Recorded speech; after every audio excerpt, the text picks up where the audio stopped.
Assalamualaikum warahmatullahi wabarakatuh.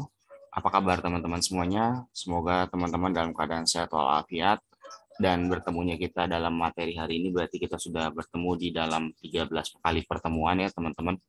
Berarti teman-teman harus memperhatikan bahwa minggu depan itu adalah tenggat untuk pengumpulan tugas akhir ya. Jadi silakan teman-teman mohon diperhatikan dengan baik. Oke, baik untuk kali ini saya lebih membahas mengenai praktis ya. Jadi bagaimana mempraktikkan caranya kita mensubmit suatu artikel ke dalam suatu jurnal. Ya, kebanyakan orang kalau mau submit artikel ke suatu jurnal, kesalahan yang dilakukan adalah dia itu bukannya membuat suatu artikel sesuai dengan template. Padahal di dalam suatu pengelolaan artikel untuk jurnal, di sini sudah ada ya download template. Jadi yang perlu Anda lakukan untuk pertama kali adalah silakan boleh mendownload template-nya terlebih dahulu. Nah, ini yang saya buka adalah, saya jadikan contoh adalah Jurnal Bahasa Indonesia bagi Penutur Asing atau JBIPA, dan ini termasuk ke dalam kategori jurnal yang masih baru. Kenapa termasuk kategori jurnal yang masih baru? Coba kita lihat kepada bagian arsipnya. Nah, di bagian arsip ini ternyata jurnal ini baru pertama kali menerbitkan artikel itu di tahun 2019. 2019, 2020, 2021. Dan ini baru volume 3 nomor 1. Artinya dia akan menerbitkan volume 3 nomor 2 2021 di tahun ini ya. Mungkin kalau tidak di November, dia akan terbitnya di Desember. Oke, jadi hanya ada dua pilihan ya. Kalau jurnal seperti ini baru, kira-kira mudah atau susah ya kalau mau kirim artikel? Jawabannya masih mudah, teman-teman. Karena apa? Kalau jurnal-jurnal seperti ini dia masih banyak membutuhkan tulisan. Kalau kita melihat tadi di home-nya itu, nah, di home-nya itu dia belum terakreditasi Sinta, Ristek, atau BRIN. Ini belum terakreditasi. Kalau Google Scholar sudah. Best, Indonesian One Search, Wisdom, dan lain-lain ini ya. Ini sudah bisa diklik, berarti dia sudah terindeks di sini. Tapi kalau indeksasi Sinta sekaligus menjadi pengakreditasi, terakreditasi Sinta berapa dia belum. Kemudian kita melihat ya teman-teman, untuk suatu kategori jurnal yang mungkin masih mudah ya, kalau nanti teman-teman mau submit artikel ke suatu jurnal, carilah yang di pada kolom announcement ini ada info call paper. Misalkan kita melihat ya call for paper, jadi masih menerima naskah ya untuk volume 3 nomor 2 2021. Jadi dia masih kekurangan tulisan. Nah, kalau Anda mengirim suatu artikel ke jurnal yang seperti ini, maka Anda itu pasti akan mendapat kesempatan untuk cepat terbit, diterima dengan mudah gitu ya. Jadi menurut saya itu ini sangat sangat gampang gitu ya kalau untuk mahasiswa yang mungkin nanti mau ngirim artikel ke sini. Nah, kalau nanti dia sudah berubah terakreditasi, maka saya rasa dia akan jarang membuat call for paper, kecuali memang benar-benar kekurangan naskah. Ada keuntungan, ada kelebihan ya kalau teman-teman mensubmit artikel ke jurnal-jurnal yang masih baru kayak gini. Pertama, biasanya ada apresiasi dari pengelola. Teman-teman akan mendapatkan honor gitu ya. Jadi ada honor untuk penulisnya gitu. Kemudian kalau misalkan sudah terakreditasi malah kita yang harus membayar. Jadi ada perbedaan karena memang banyak yang submit ke sana. Nah, kemudian saya ingin mengatakan seperti ini teman-teman. Jika kebanyakan artikel ditolak di sini, di suatu jurnal walaupun dia tidak terakreditasi, itu dikarenakan beberapa hal. Salah satunya adalah faktor dia langsung mengirimkan artikel yang sudah dia miliki tanpa dia membaca author guideline. Dalam suatu jurnal, kita biasanya menemukan yang namanya author guideline. Author guideline ini menjadi panduan kita dalam praktik penulisan artikel kita di sana. Nah, tetapi ada beberapa penulis yang terkadang dalam mempublikasikan artikelnya itu tidak memperhatikan author guideline. Misalnya saja masalah selingkung. Jadi selingkuh yang diminta di sini menggunakan APA atau American Psychological Association, tetapi justru dia menggunakan gaya penulisan model lain. Nah, hal inilah yang kemudian membuat suatu penulisan artikelnya itu tidak dapat diterbitkan. Bisa mengalami revisi dalam konteksnya mayor, atau bisa juga langsung ditolak atau di-reject. Itu ya teman-teman. Nah, kemudian ada juga penulis yang tidak menggunakan reference manager. Padahal di dalam suatu jurnal sudah diminta menggunakan yang namanya reference manager. Oke, kalau sudah menggunakan reference manager, nanti dia bisa melakukan tracking dari artikel yang sedang dia periksa, diceklah untuk daftar pustakanya. Oke, kemudian kalau kita melihat lagi teman-teman pada bagian metodologi pembahasan itu sudah ada. Nah, jadi ini yang tidak ada adalah kesesuaian dengan si template. Artinya artikel ini dibuat dengan kesukaan hati dari si penulisnya. Nah, maka dari itu langkahnya adalah silakan Anda memeriksa template-nya. Ada nggak format penulisan yang berbeda dengan artikel Anda? Nah, ternyata di sini sudah disediakan template yang mungkin berbeda dengan artikel kita. Maka yang perlu kita lakukan adalah mendownload atau mengunduh artikel template ini. Ya, jadi kita akan sesuaikan, dan ini perlu dibaca sebelum nantinya kita memindahkan teks kita ke dalam penulisan di sini. Kemudian biasanya ya kalau dicek dengan Turnitin, ini dia akan terbaca nih pada bagian judul dari jurnalnya. Jadi dia terbaca. Jadi nggak masalah kalau seperti itu. Nah, tapi yang menjadikan masalah itu ketika Anda submit itu artikelnya ternyata nggak sesuai dengan si template-nya. Otomatis itu bisa akan langsung ditolak. Gitu ya, ternyata dia menampilkan template modelnya seperti ini gitu teman-teman. Jadi kita harus mendownload atau mengunduh template-nya. Nah, dia menggunakan gayanya APA edisi ke-6. Silakan boleh menggunakan Mendeley, Zotero, atau EndNote. Ya. Nah, kemudian kesalahan yang lain yang kadang tadi sudah saya sampaikan bahwasanya mahasiswa itu tidak membaca ada yang namanya author guideline. Author guideline ini sebenarnya menjadi panduan ya kalau di jurnal-jurnal internasional itu tidak ada author guideline yang disediakan dalam bentuk template yang seperti yang tadi kita lihat ya. Tapi hanya seperti ini. Jadi panduannya dalam bentuk deskripsi. Jadi mengenai template khususnya tidak ada. Nanti kita akan membuat sendiri. Gitu ya. Dan atau mereka akan menempelkan. Kemudian kalau dilihat di sebelah kanan, dia ini ternyata sudah walaupun tadi terindeks penggunaan referensi yang digunakan adalah menggunakan Zotero juga ataupun EndNote, tapi nyatanya tools-nya hanya ada Mendeley dan juga Turnitin untuk menguji similarity. Lalu di sini tertera Mendeley, Zotero, EndNote yang nampaknya di sini nggak digunakan. Jadi dengan simpulannya secara sederhana, si pengelolanya tentunya akan menggunakan aplikasi Mendeley.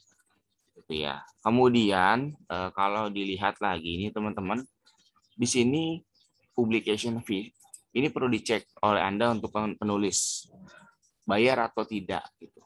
Ya, jadi ini perlu dicek oleh teman-teman karena kalau misalkan Anda nggak memeriksa, nantinya Anda ketika artikel yang mau diterbitkan Anda bingung gitu kalau tiba-tiba diminta uang gitu untuk membayar. Karena kalau jurnal-jurnal sudah terakreditasi itu biasanya ada APC, Article Publication Charge. Nah, di sini ternyata tertulisnya masih free of charge alias gratis. Malah Anda yang dibayar kalau Anda menulis di jurnal seperti ini. Tapi nanti ini bakalan berubah kalau mereka sudah terakreditasi. Kemudian kalau kita sudah siap untuk menulis di sini, maka langkah yang perlu Anda lakukan adalah melakukan registrasi atau register. Tapi dengan catatan Anda sudah mentemplatkan yang tadi ya. Registernya itu biasa kalau kita mau submit artikel di jurnal, ini Anda perlu isi username. Ya kalau bisa di sini sudah sampaikan ya. Jadi bisa ditulis dalam bentuk huruf kecil gitu, angka, kemudian boleh ditulis dengan password yang mungkin 6 karakter tapi beragam untuk minimalnya ya. Kemudian validasinya jangan lupa diisi. Salutation ini boleh dikosongkan. First name-nya itu harus diisi. Middle-nya kalau ada, kalau tidak ada akhirnya. Inisial, jenis kelamin, afiliasi. Kalau Anda saat ini masih menjadi mahasiswa, ya afiliasinya adalah instansi Anda, gitu ya. Kemudian tanda tangan nggak perlu, nggak dimasukkan, nggak apa-apa. Email, confirm email, or cheat kalau mahasiswa pasti nggak ada, dikosongkan. Kemudian country Indonesia boleh diisi, bio misalkan dari jurusan apa ini Anda boleh masukkan, dan ini yang paling penting ya. Jadi ada register as, Anda mau registrasi sebagai apa. Kalau Anda bekerja dalam bahasa Indonesia ataupun bahasa Inggris ini nggak masalah. Tapi yang menjadi permasalahan adalah register as apa. Karena dia pasti reader itu yang dicentang pertama. Kalau author itu dia nggak langsung mencentang. Karena apa? Tidak semua orang melakukan registrasi untuk menjadi seorang penulis. Tapi kadang dia juga mau membaca artikel di jurnal ini.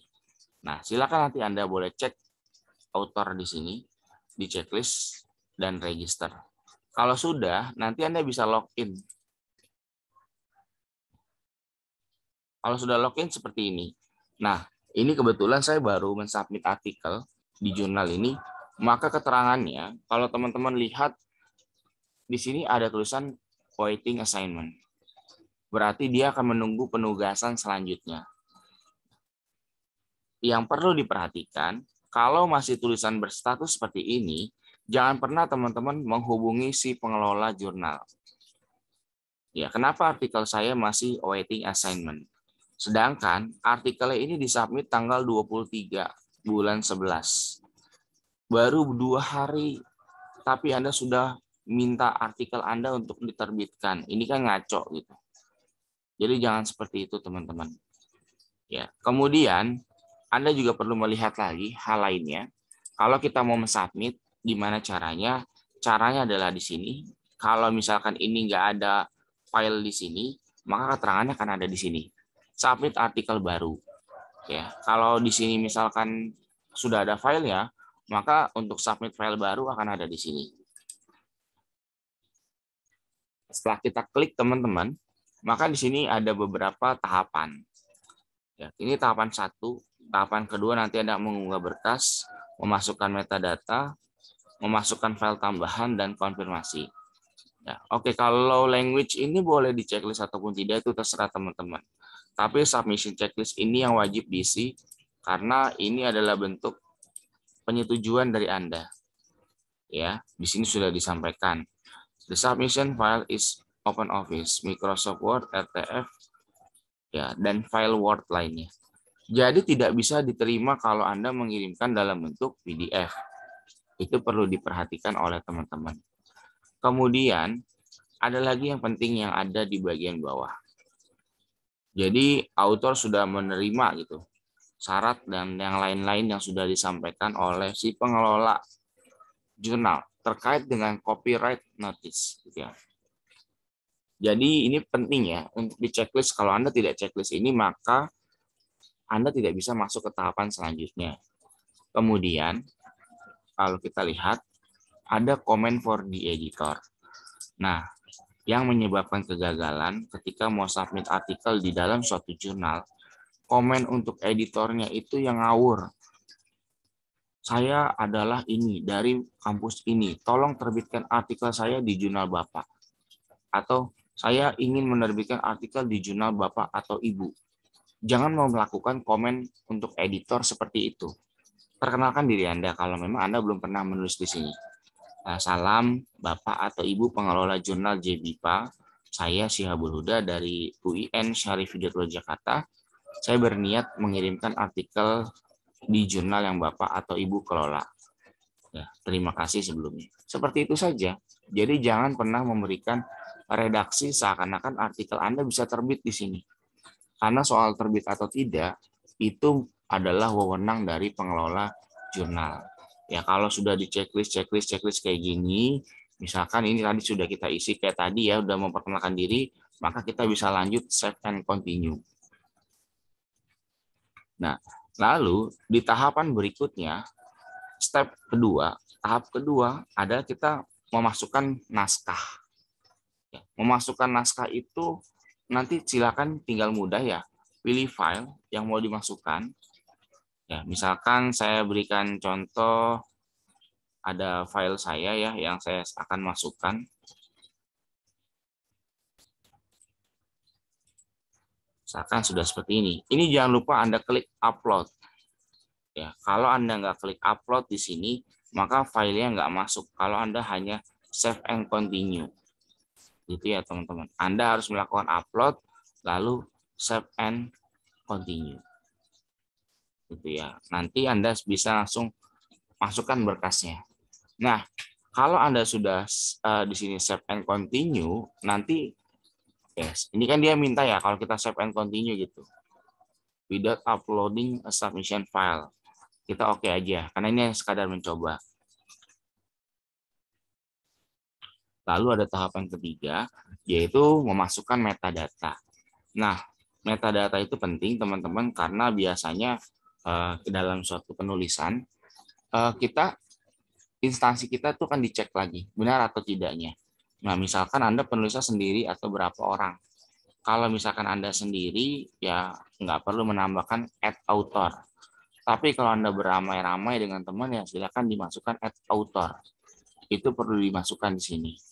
Ya, jangan lupa dimasukkan ada judul, abstrak, kemudian di sini akademik disiplin, bidang keilmuan Anda, subject classification, keyword, dan language. Ini yang Anda perlu masukkan. Kemudian agensi ini biasanya terkait dengan instansi ya, jadi bisa Anda masukkan. References atau referensi boleh dimasukkan kalau sudah save and continue. Saya nggak bisa melanjutkan ke tahap berikutnya, karena kalau saya lanjutkan, ini akan terbaca di pengelola jurnal.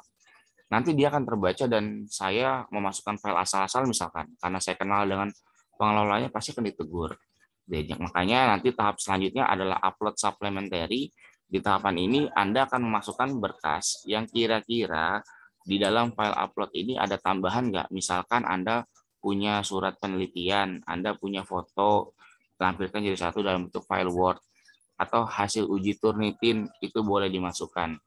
Ya, nanti kalau sudah silakan Anda klik confirmation dan selesai. Submission-nya selesai, itu pasti akan ada di bagian yang tadi depan ya. Kita lihat di user. Maka di user itu akan ada keterangan seperti ini. Itu ya. Ini karena tadi saya belum selesai, maka saya delete aja. Maka di user itu akan ada masukannya kayak gini. Awaiting assignment. Ya, teman-teman.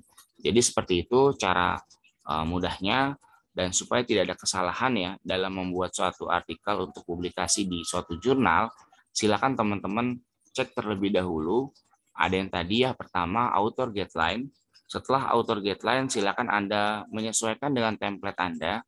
Sesuai dengan template, Anda melakukan tahap berikutnya yaitu register. Setelah register, Anda masuk login dan lakukan tahap pemasukan seperti tadi. Baik teman-teman, terima kasih untuk perhatiannya. Sampai jumpa minggu depan dalam materi berikutnya. Terima kasih. Wabillahi taufiq wal hidayah. Wassalamualaikum warahmatullahi wabarakatuh.